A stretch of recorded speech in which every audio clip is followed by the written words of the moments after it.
The sound of a toilet flushing usually means nothing, but standing in the hallway of my parents' estate, that sound hit me like a physical blow. It was the sound of a heavy lever being pressed, water swirling violently, and paper tearing apart as it went down the drain. My sister, Tiffany, stepped out of the bathroom. She was drying her hands on one of my mother's embroidered silk towels, looking at me with a smirk she had been perfecting for 30 years. She tossed the towel into the hamper, locked eyes with me, and delivered the sentence that would end her life as she knew it. "Oops," she said, her voice dripping with fake innocence. "No trip. Now you can focus on Mason." Just like that. She hadn't just flushed a booklet, she had flushed my freedom. Before I tell you how I made her regret that smile, drop a comment and let me know where you are listening from and what time it is for you right now. I would love to know who is part of our community. I didn't scream. I didn't lunge at her. I simply turned around, walked down the hall to my old bedroom, and turned the lock. Click. That sound was the only barrier between me and the madness outside. I sat on the edge of the bed, staring at the empty space on my desk where my travel folder used to be. I know what you are thinking. You are wondering why I didn't burn the house down right then and there. You are wondering how I let a 30-year-old woman treat me like an indentured servant in my own parents' home. The answer is simple, and it has a name: the boiling frog syndrome. You see, if you drop a frog into a pot of boiling water, it jumps out immediately. It fights. It survives. But if you put that same frog in lukewarm water and slowly, painfully turn up the heat, it will just float there, adjusting its body temperature to match the heat until it is boiled to death without ever realizing it was in danger. That was my life with Tiffany. It didn't start with flushing passports. It started 5 years ago with, "Can you watch Mason for 20 minutes while I shower?" Then it became, "Can you take him for the afternoon? I have a migraine." Then weekends. Then entire weeks while she went on brand trips for an Instagram account that hasn't grown since 2018. I was the frog. I kept adjusting to the heat, telling myself I was being a good sister, a good aunt. I let them cook me alive because I thought that was what family did. But I wasn't just an aunt. Outside of this house, I was Layla, a professional art restorer. I spent my days breathing in solvents and staring at microscopic cracks in 16th century canvas. For 2 years, I fought tooth and nail for the Medici Fellowship in Florence. It wasn't a vacation. It was a $15,000 grant that would launch my entire career. It was my exit ticket. It was the proof that I was more than just Tiffany's backup plan. Tiffany knew that. But in her world, my career was just a cute little hobby. To her, the emergency wasn't my future. The emergency was that she had booked a luxury detox retreat in Sedona because she was burnt out from the parenting I was doing for her. She destroyed my passport not because she hates me, but because she felt entitled to my time. She looked at my freedom and saw it as a theft of her convenience. She turned the heat up to boiling, assuming I would just float there and take it like I always did. She was wrong. I wasn't floating anymore. I was looking at the door. And for the first time in years, I wasn't thinking about how to fix her mess. I was thinking about how to document it. I sat there for exactly 30 seconds.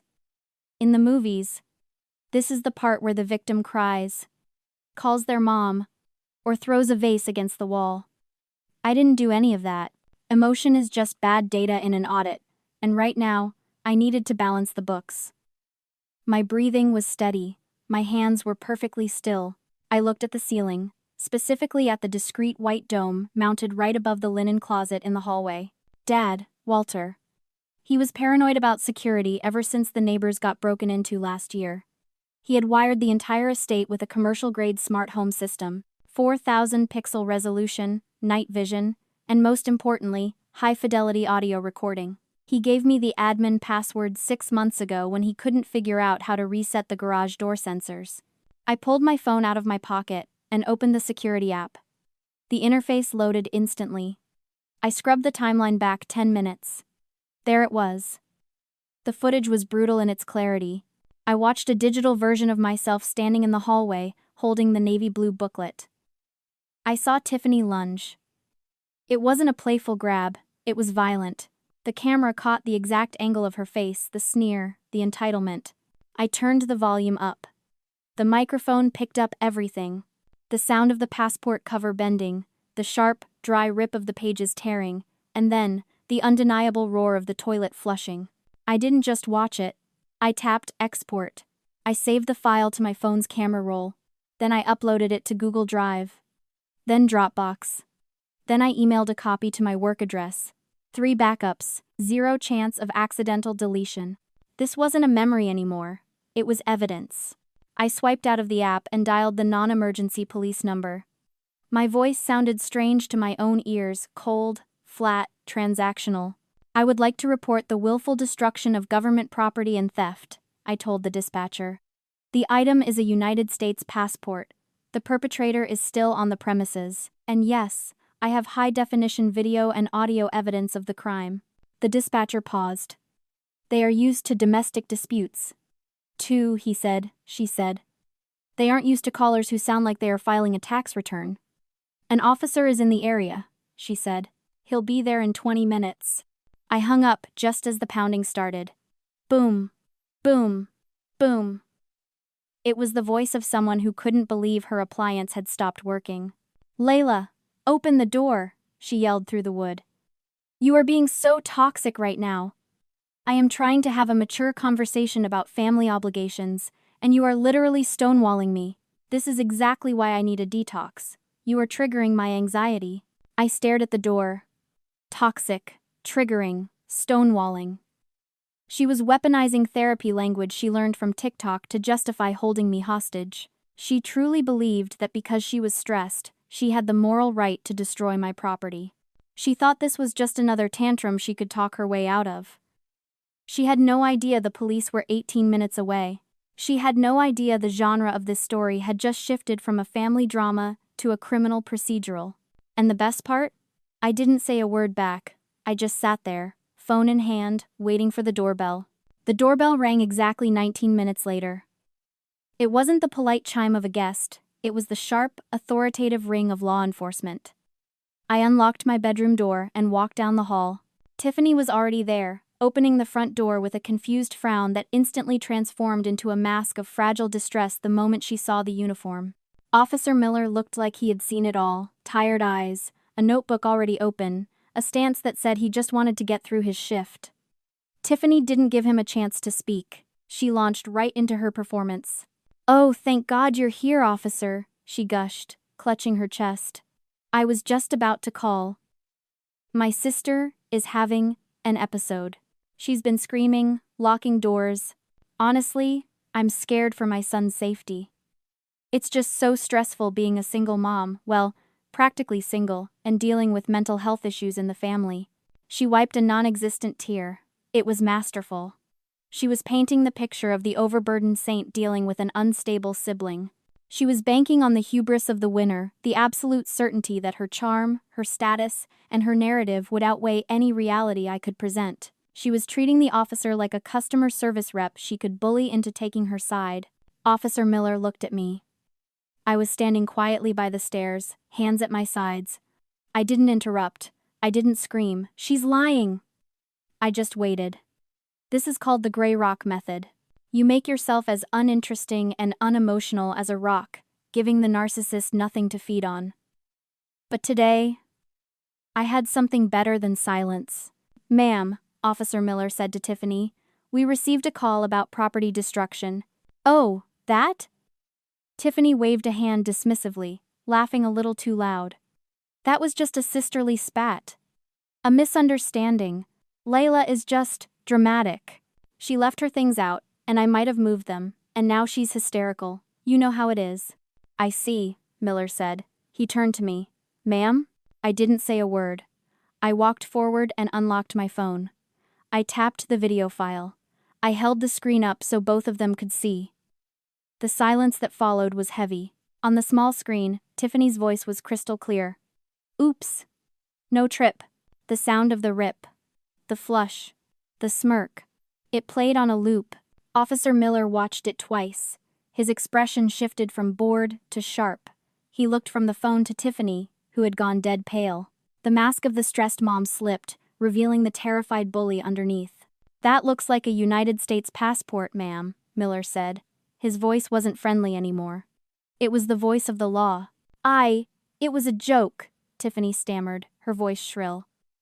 It was a prank. We do pranks. She can get another one. Why are you making a big deal out of this? Destruction of a government document is a federal offense, ma'am, Miller said, pulling a citation pad from his vest. And theft.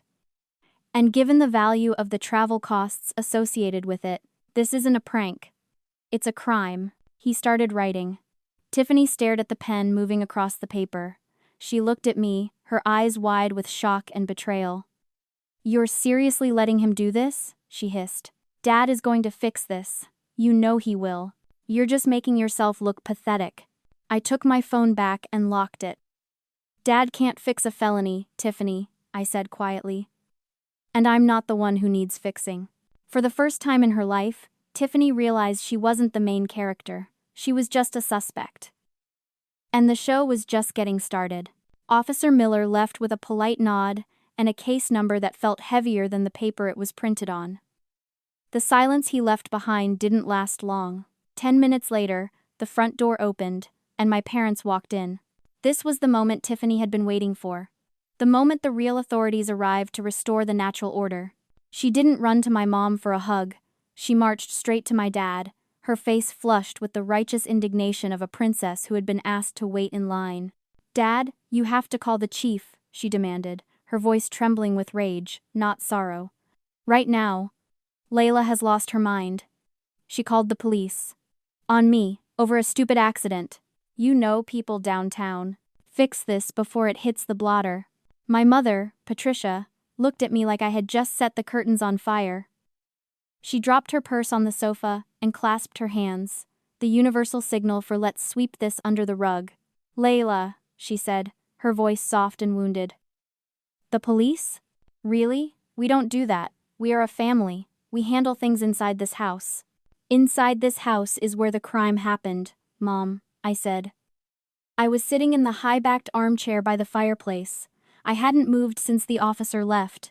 On the coffee table in front of me, I didn't have a box of tissues. I had my laptop and a thick, black binder. It's a passport, Layla, Tiffany screamed, pacing the room. I would have paid for a new one, eventually, but no, you had to humiliate me. You had to act like a victim because you're jealous that I have a life, and you have, what? A little painting kit? David, Tiffany's husband, was standing by the window. He hadn't said a word since he arrived. He looked exhausted, the kind of bone-deep tired that sleep doesn't fix. Sit down, I said. It wasn't a request. Excuse me? Tiffany scoffed. I said, sit down. My voice was calm, but it had an edge that cut through the room. Since we're having a family meeting, let's look at the minutes. I opened the binder. I didn't look at their faces. I looked at the data. This was the slow-motion execution. I wanted them to feel every second of it. Exhibit A. I read aloud, my finger tracing the first column. Last year alone, I provided 416 hours of unpaid childcare. At the going rate for a specialized nanny in this zip code, that is a value of $10,400, unpaid. Oh my God, you're charging us for being an aunt? Tiffany rolled her eyes, looking at Mom for support. Do you hear this? I ignored her. Exhibit B. Financial bailouts. June 3rd. Rent assistance. $500. Claimed it was for Mason's swimming lessons. August 12th. Emergency car repair. $300. Credit card statements show a charge at Sephora for exactly that amount on the same day. I looked up. David turned his head sharply from the window. Wait, he said, his voice raspy. August? You told me your dad paid for the transmission. He didn't, I said simply. I did. Tiffany froze. The air in the room shifted. It wasn't just about a passport anymore. It was an autopsy of her lies. And finally, I said, flipping to the last page. The tuition. For 3 years, you have all claimed that we are struggling. That money is tight. Mom, you told me I couldn't ask for help with grad school because the family resources were stretched. Yet, here is the bank transfer record I found on the shared drive. $2,000 a month, going from Dad's account. To Tiffany's. I looked at my mother. She looked away, her face pale. I paid my own tuition, I said, my voice dropping to a whisper that echoed in the silence. I worked double shifts. I scraped for that fellowship, while you were funding her lifestyle to keep up appearances. Layla, stop, Mom pleaded, tears finally spilling over. We were just trying to help her get on her feet. She's been on her feet for 10 years, Mom. She's standing on my neck. David stepped away from the window. He walked over to Tiffany, who was now trembling for real. He looked at her, really looked at her like he was seeing a stranger. You told me you were working part-time, David said quietly. You told me the money coming in was from your brand deals. It was your dad? This whole time? David, baby, it's not like that. Tiffany reached for him. But he took a step back. And the babysitting? David continued, connecting the dots in real time. The nights you said you were exhausted from watching Mason. Layla was watching him? Where were you, Tiffany? The fracture happened right then. I watched it break. The united front of the family shattered into a million jagged pieces. Tiffany looked around the room, desperate for an ally, but Mom was crying into her hands, and David was looking at his wife with pure disgust. But the person I was watching was Dad. Walter. He hadn't spoken a single word. He was just sitting there, staring at the black binder on the table, his face unreadable. He stood up slowly. The room went dead silent. He didn't look at me. He looked at Tiffany. And then, he reached into his jacket pocket and pulled out a manila envelope. The tribunal wasn't over. The judge was just getting started. Dad didn't shout. He didn't slam his hand on the table. He simply picked up my phone, which was still resting on the coffee table, and pressed play one last time. The sound of the toilet flushing filled the room again, louder this time in the dead silence. He watched it with the same expression he used to have when he inspected a cracked foundation in one of his buildings, disappointed, but clinical. He set the phone down gently. You wanted me to fix this, Dad said. His voice wasn't angry. It was terrifyingly calm. You wanted me to make the consequences go away. Yes, Tiffany sobbed, wiping her face, thinking she had won. Just talk to them, Dad. Tell them it was a misunderstanding. I can't fix the police report, Tiffany, he said, but I can fix the mistake that led to it. He opened the manila envelope. He pulled out a single document, stapled at the corner. It wasn't a check. It looked like a contract. David, Dad said, turning to his son-in-law. David blinked, confused. What? Ours. We signed the papers 5 years ago. Dad shook his head slowly. You signed a lease-to-own agreement. With a holding company. My holding company. Tiffany went still. Her crying stopped instantly. For 5 years, Dad continued, his eyes locked on Tiffany. You have told everyone you are homeowners. You told your friends. You told Instagram. But the truth is, I have been paying the mortgage principal, the property taxes, and the insurance. $4,500 a month. Every single month. He slid a piece of paper across the table. It was a spreadsheet. The weapon of data. $270,000. Dad read the total. That is what I have paid to keep up the illusion that you are successful. I did it because I wanted you to have a good start. I thought I was helping. He looked at me then. For the first time, I saw shame in his eyes. But I wasn't helping, he said softly. I was funding a bully. I was buying you the entitlement you used to hurt your sister.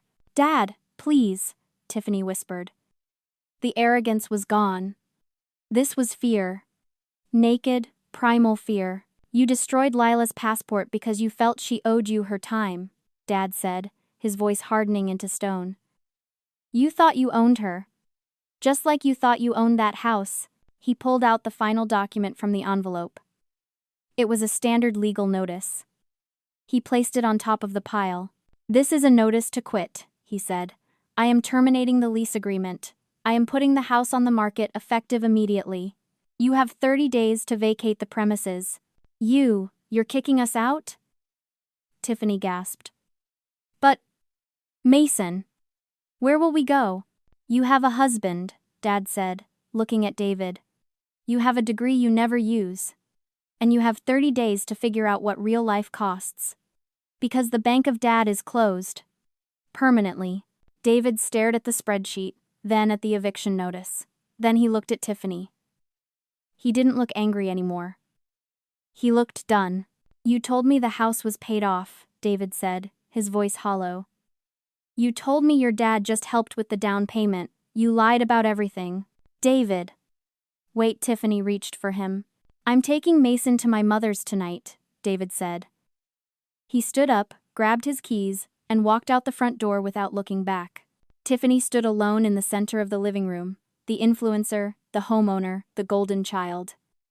Stripped of her house, her husband, and her income in under 3 minutes. She looked at me, waiting for me to say something, to gloat, to smile. I didn't. I just closed my black binder. The audit was complete. The balance was 0. 3 months later, the air in Florence smells like linseed oil, old varnish, and espresso. I am standing in a quiet studio overlooking the Arno River, holding a scalpel. My job is to carefully scrape away centuries of dirt and grime from Renaissance paintings to reveal the masterpiece hidden underneath. It's delicate work. One slip, and you damage the original. But if you don't scrape deep enough, the rot stays there forever. I realized recently that this is exactly what I had to do with my family. I had to take a scalpel to the guilt, the obligation, and the toxic loyalty to find the life that was actually mine. My phone buzzed on the workbench. It wasn't a demand from Tiffany, it was a photo from my dad. He was fishing with Mason. David had dropped him off for the weekend. Tiffany wasn't in the picture. The last I heard, she was living in a 1-bedroom rental near the highway and working a shift at a high-end retail kiosk.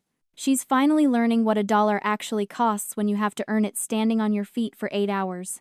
Dad also sent me a notification from his bank. He didn't just stop paying Tiffany's mortgage.